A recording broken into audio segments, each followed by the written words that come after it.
1,280. According to a 2023 study published in Science, that may be the number of breeding individuals who separated our lineage from extinction roughly 900,000 years ago.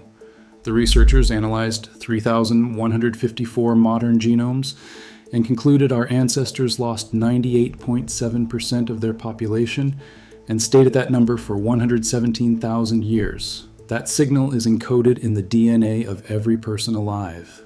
But this claim did not emerge from nowhere.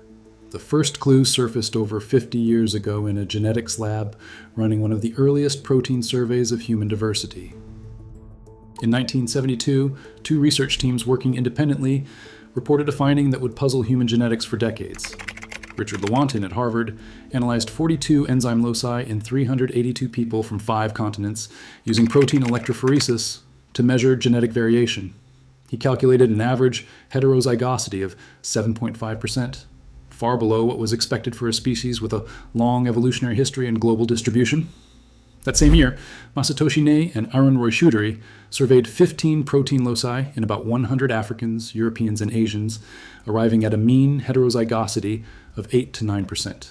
Both studies relied on starch gel electrophoresis, the best available technology before DNA sequencing, but limited in its ability to capture the full spectrum of genetic variation. The unexpectedly low diversity could not be explained by sample size, geographic coverage, or methodological error. Lewontin and Nye each concluded that humans must have passed through a severe population bottleneck in the distant past, though the timing and cause were unknown. The field took notice. For comparison, chimpanzees and gorillas showed 2 to 4 times more heterozygosity in similar surveys. Early attempts to explain the shortfall pointed to possible catastrophic events or prolonged isolation, but with only protein data, the details remained speculative. By the late 1970s, the genetics community began searching for a historical event that could have slashed human genetic diversity so dramatically. This search set the stage for decades of debate and competing hypotheses, as new molecular techniques promised sharper answers, but also revealed deeper uncertainties about humanity's past. Lake Toba, located in northern Sumatra, erupted about 74,000 years ago. Volcanologists date the main ignimbrite layer using argon, 40 argon, 39 methods, confirming a volcanic explosivity index of 8.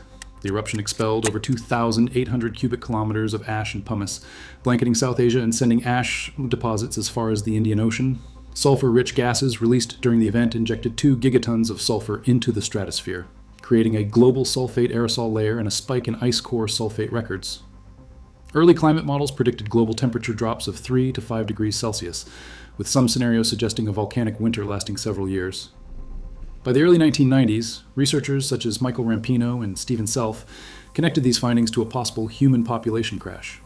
Stanley Ambrose, in a 1998 paper, argued that the Toba eruption could explain a sharp dip in mitochondrial diversity and proposed that only 3,000 to 10,000 Homo sapiens survived a prolonged environmental crisis. The alignment of the eruption's timing with the genetic bottleneck estimates from Lewontin and Ney made the Toba hypothesis compelling. Textbooks and academic reviews throughout the 2000s adopted the idea that a single volcanic catastrophe had nearly wiped out humanity. The Toba hypothesis gained further support from the scale of the eruption, which dwarfed any other in the Quaternary period. The event's magnitude, timing, and the apparent genetic shortfall in modern humans created a coherent explanatory model. For over a decade, the Toba bottleneck dominated discussions about the origins of low human genetic diversity, shaping research agendas in genetics, archaeology, and paleoclimatology. The hypothesis remained largely unchallenged until new archaeological evidence and climate models began to question whether the eruption truly caused a global demographic collapse. Excavations in India and Sumatra have revealed continuous stone tool traditions spanning the Toba ash layer. At sites like Jolapuram and the Middle Sun Valley, stratigraphic analysis shows no disruption in lithic technology before and after the eruption. Gathorne Hardy and Harcourt Smith documented this persistence in the Siwalik sediments, countering claims of a regional population crash. Climate proxies from high-resolution speleothem and lake core records indicate that the cooling linked to Toba was brief, lasting less than 2 years. Revised Earth system models by Guy and Gao reduced the estimated global temperature drop from the previously cited 3 to 5 degrees Celsius to under 2 degrees Celsius with rapid recovery. Archaeological surveys in Southeast Asia and the Indian subcontinent report uninterrupted human presence, with no evidence of a demographic collapse following the eruption. Neanderthal sites in Europe, dated to the same period, show stable occupation densities, further weakening the argument for a worldwide bottleneck at 74,000 years ago. These findings collectively undermine the Toba hypothesis as an explanation for low human genetic diversity. The absence of technological regression and the short-lived climatic effects suggest that the eruption did not cause a near-extinction event. As the Toba model faltered, attention turned to earlier periods in the Pleistocene. Researchers began to examine deeper timeframes for evidence of a more ancient population collapse, setting the stage for new genomic investigations and climate reconstructions that would shift the focus away from the late Pleistocene. In August 2023, a team led by Wangjie Hu at the Chinese Academy of Sciences and Haipeng Li at Fudan University published a study in Science that shifted the search for humanity's genetic bottleneck to a far earlier period. Their analysis placed the collapse not at 74,000 years ago, but between 930,000 and 813,000 years ago, a window deep within the mid-Pleistocene. This new timeline positioned the event hundreds of thousands of years before the emergence of Homo sapiens and long before the Toba eruption. The FitCoal computational framework, developed by Hu and colleagues, processed over 3,000 high-coverage genomes from diverse populations. The result was a sharp contraction in effective population size to approximately 1,280 breeding individuals, sustained for nearly 117,000 years. The study calculated that 98.7% of ancestral genetic diversity was lost during this window. This bottleneck, as described by the authors, would have erased 2/3 of all genetic variants present before the collapse. The finding was based on a site frequency spectrum approach, allowing the team to infer ancient demographic events from present-day DNA. The 930,000 to 813,000 year interval aligns with the early to middle Pleistocene transition, a period of major climatic and ecological upheaval. The authors argued that this population crash predated the split between modern humans, Neanderthals, and Denisovans, affecting the entire ancestral lineage. The Science publication prompted immediate global attention as it challenged the long-standing Toba hypothesis and redefined the calendar of human prehistory. By anchoring the bottleneck to the mid-Pleistocene, the FitCoal study forced a reconsideration of what environmental or evolutionary forces could have driven such a prolonged and severe decline. The new window set by Hu and colleagues became the reference point for subsequent debates, critiques, and attempts at replication. The implications extended beyond genetics, raising questions for paleoanthropology, archaeology, and climate science. The 930,000 to 813,000 year window now stood at the center of efforts to explain humanity's low genetic diversity, and the debate over its cause and reality would dominate the next phase of research. The FitCoal study drew on an unprecedented dataset, 3,154 high-coverage human genomes, representing 40 non-African and 10 African populations. These samples came from global consortia, including the 1,000 Genomes Project, the Simons Genome Diversity Project, and the Human Genome Diversity Panel. Each genome was sequenced at a minimum of 30-fold coverage, with a median near 35-fold, ensuring reliable detection of both common and rare variants. After alignment to the GRCH 38 reference, using BWAMEM and joint genotyping with GATK4, the team filtered out low-quality sites, any with genotype quality below 30, red depth under 10 or above 80, or flagged by the ENCODE blacklist. This left approximately 2.7 billion biallelic single nucleotide polymorphisms for downstream analysis.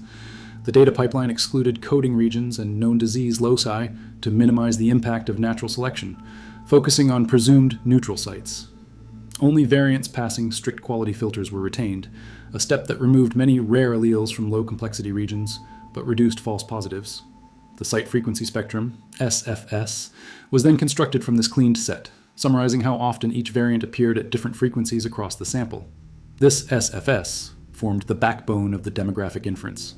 Calibration relied on a germline mutation rate of 1.25 times 10 to the -8 mutations per site per generation, a value anchored to the human-chimpanzee divergence, and a generation time of 25 years. These parameters converted coalescent units into calendar years for the population history reconstruction. The time grid for demographic inference covered 2 million years, with intervals as short as 1,000 years, allowing fine-scale resolution of ancient events. Priors on effective population size spanned 6 orders of magnitude, from 10 to 1 million, and the number of population size change points was drawn from a Poisson distribution with a mean of 5. Computationally, assembling the full SFS and running FitCoal on this dataset required about 12 CPU hours on a 32-core machine using less than 8 gigabytes of memory.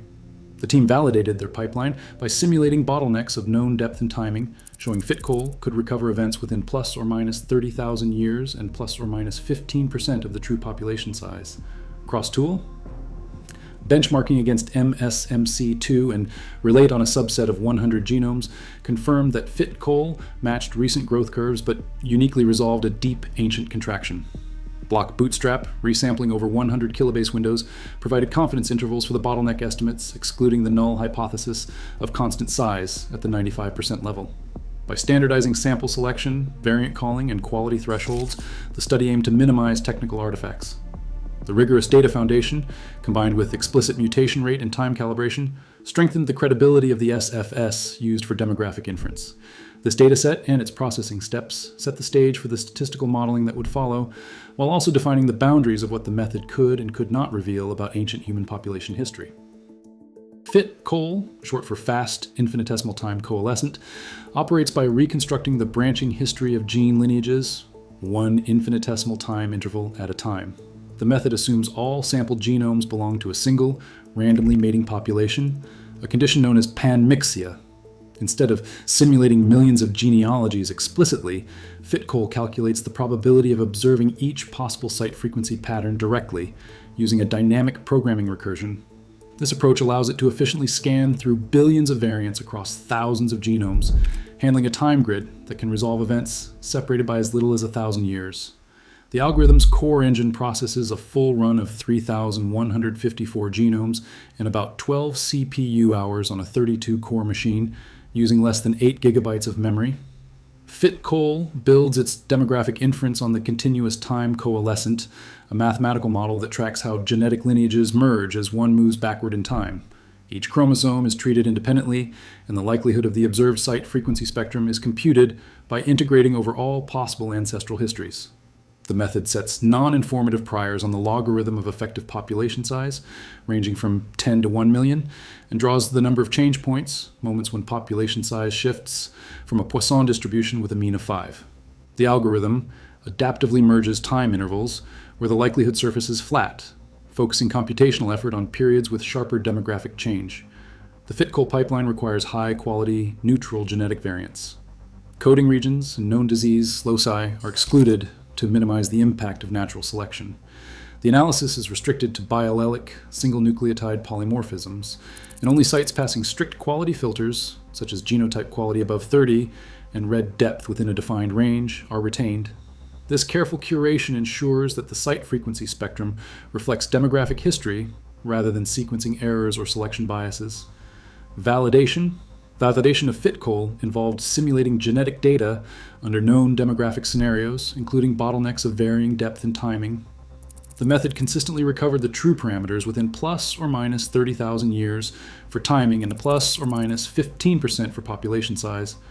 Cross-tool benchmarking used MSMC2 and Relate, two widely cited alternatives, on a subset of 100 genomes. While all three methods produced similar results for recent population growth, only FitCoal resolved a deep ancient contraction in effective size. Block bootstrap, resampling over 100 kilobase windows, provided confidence intervals that excluded the null hypothesis of constant population size at the 95% level. Despite its computational efficiency and power to detect ancient events, FitCoal's reliance on panmixia and its handling of recombination are points of active debate. The method ignores linkage between sites, modeling each chromosome separately, and then combining the results. Critics argue that this can inflate the certainty of inferred bottlenecks, especially when population structure or migration is present in the data.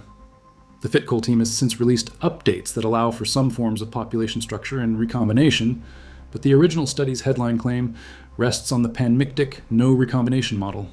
This technical foundation underpins the study's ability to pinpoint a severe and sustained bottleneck, but also defines the boundaries of what the method can reliably reveal about human prehistory. This FitCoal analysis produced a number that startled even seasoned geneticists, an effective population size of just 1,280 breeding individuals. This estimate, known as NII, does not represent a census headcount, but rather the minimum number of individuals whose genes contributed to future generations. The drop to 1,280 reflects a loss of 98.7% of the ancestral genetic diversity, calculated by comparing the site frequency spectrum before and after the contraction.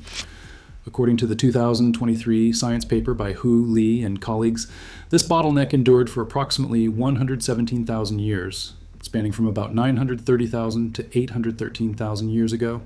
The magnitude and duration of this collapse are without precedent in the known history of hominins.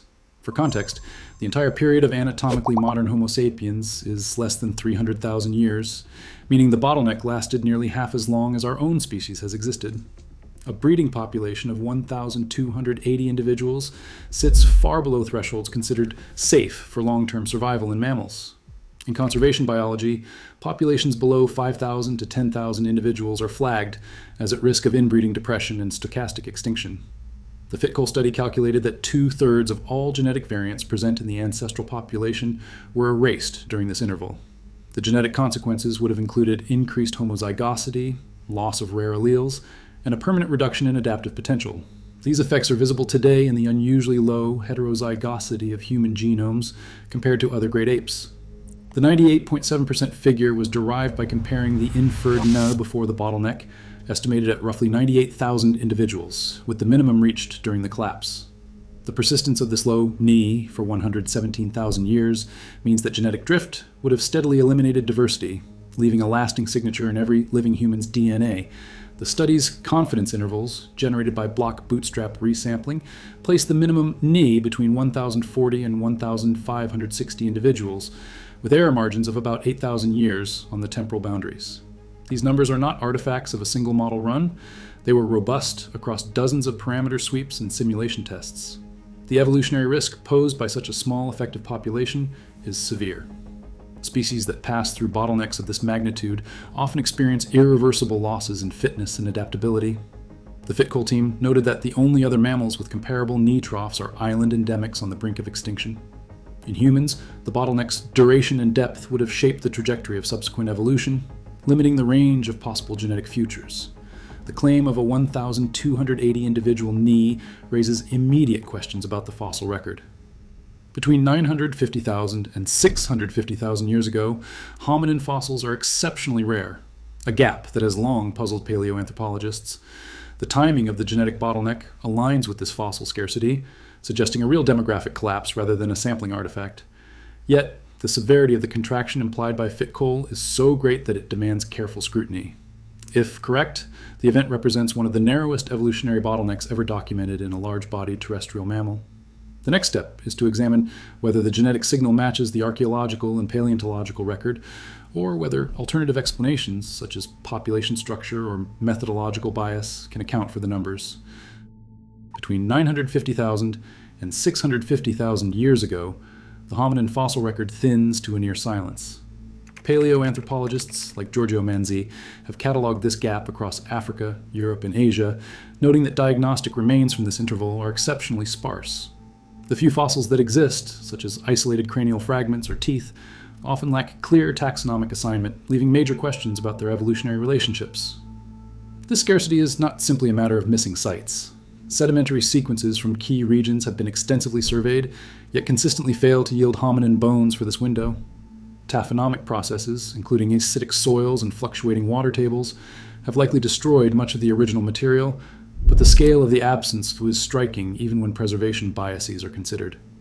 The fossil gap coincides with the period when FitCoal analysis infers a dramatic reduction in effective population size to around 1,280 breeding individuals. For comparison, the record before and after this interval is markedly richer, with specimens from Dmanisi at 1.8 million years ago and Cima de los Huesos at 430,000 years ago, providing clear evolutionary markers. The absence of fossils from 950,000 to 650,000 years ago limits the ability to cross-validate genetic inferences with direct skeletal evidence. Ancient DNA studies are currently impossible for this period. DNA degrades rapidly in warm climates and has not been recovered from any Middle Pleistocene remains older than 430,000 years.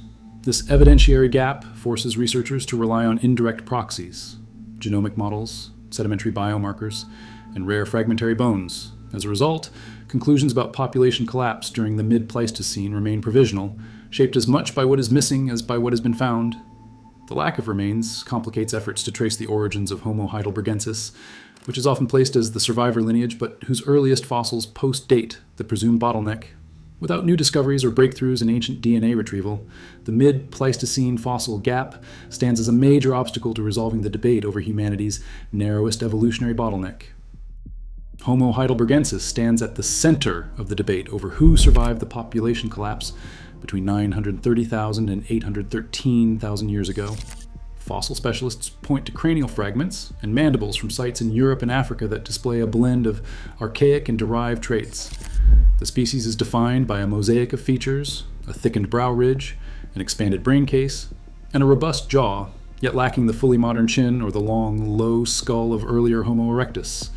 Key specimens, such as the Mauer mandible from Germany and the Bodo cranium from Ethiopia, date to between 600,000 and 400,000 years ago. These dates are after the proposed bottleneck, but before the appearance of Neanderthals or modern humans. Morphological studies by Giorgio Manzi and Chris Stringer argue that Homo heidelbergensis occupies a transitional position, bridging the gap between earlier and later hominins. The species' anatomical diversity suggests a population that survived environmental stress by spreading into multiple regions, adapting to varied habitats across Africa and Eurasia. Paleomorphologists note that the earliest fossils assigned to Homo heidelbergensis display considerable variability, possibly reflecting a small, fragmented population recovering from a demographic crisis. The timing of these fossils aligns with the genetic trough identified by the FitCoal analysis. The combination of a sparse fossil record and intermediate skeletal traits has led many researchers to propose Homo heidelbergensis as the best candidate for the lineage that endured the bottleneck, later giving rise to Neanderthals, Denisovans, and modern Homo sapiens. Yet, the lack of securely dated fossils from the bottleneck interval leaves this identification provisional. The challenge remains to connect the genetic signal of a near-extinction event with the anatomical evidence left behind by its survivors. Approximately 900,000 years ago, Earth's climate system underwent a fundamental reorganization known as the Middle Pleistocene transition. Glacial cycles lengthened from 40,000 to nearly 100,000 years, altering the pace and severity of environmental change. Marine isotope stage. 22, centered near this interval, stands out as one of the most intense glacial maxima of the last 2 million years. Atmospheric carbon dioxide levels fell to about 180 parts per million, the lowest recorded in the Quaternary.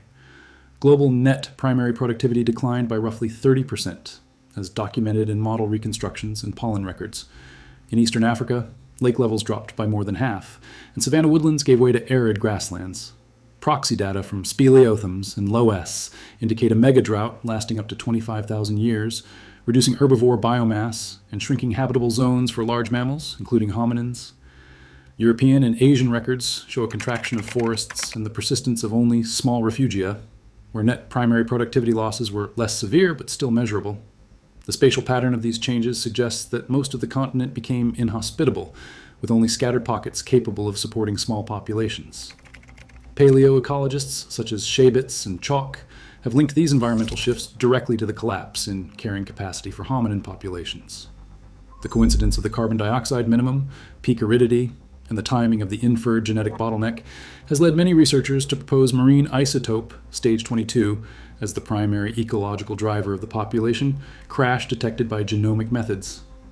While some debate remains about the abruptness versus gradual nature of these changes, the alignment of proxy records and genetic estimates continues to focus attention on climate as a plausible mechanism for the near extinction of ancestral Homo populations. Terhorst and colleagues at UC Berkeley revisited the FitCoal dataset in 2025, applying a Bayesian hierarchical coalescent framework that explicitly modeled population structure. Their analysis argued that assuming a single, randomly mating ancestral population, panmixia, forces the model to explain genetic patterns through a severe bottleneck, when the same site frequency spectrum could arise from hidden substructure or recent population splits. By introducing a two-epoch split prior, reflecting a split between African and non-African populations around 120,000 years ago, the pronounced approximately 900,000-year-old bottleneck vanished, replaced by a shallow plateau with an effective size near 10,000. FastSimCoal 2, a separate coalescent tool, produced similar results when structure was incorporated.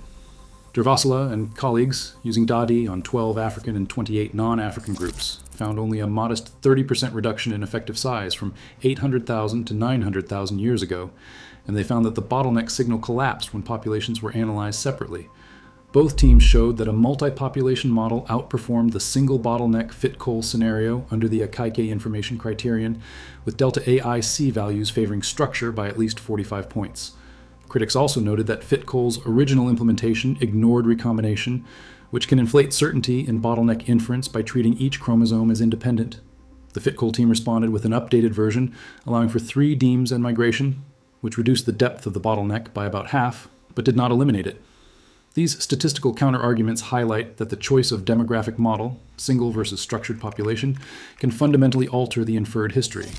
Without physical evidence from ancient DNA or fossils predating 800,000 years ago, the robustness of the approximately 1,280 individual bottleneck remains unresolved. In January 2026, the Thomas Quarry excavation in the southern Levant produced a new set of hominin remains from Middle Pleistocene deposits. The excavation team, led by Thomas and colleagues, uncovered 23 tooth fragments and 17 post-cranial elements from 2 stratigraphic layers, dated using optically stimulated luminescence to 950,000 plus or minus 12,000 years ago, and 820,000 plus or minus 15,000 years ago. The lower layer's age places it within the window of the FitCoal inferred population bottleneck. Morphological analysis assigned the fossils to early Homo based on enamel thickness and robust limb proportions. Stable isotope measurements indicated a dietary shift towards C4 plants in the uppermost layer, suggesting adaptation to increasingly arid environments. No ancient DNA was recovered from the remains, leaving direct genetic testing out of reach. The stratigraphic context and radiometric dates, however, provide a rare physical anchor for the debated bottleneck period. The Thomas Quarry findings offer a concrete testbed for future analyses, including attempts to extract proteomic or ultra-short DNA fragments as sequencing technologies advance. The site's fossil density, combined with a tightly constrained depositional age of 875,000 plus or minus 9,000 years, strengthens the case for a real demographic contraction during this interval. The presence of multiple individuals in a single, rapidly accumulated layer supports minimum population size estimates in line with those inferred from genetic models.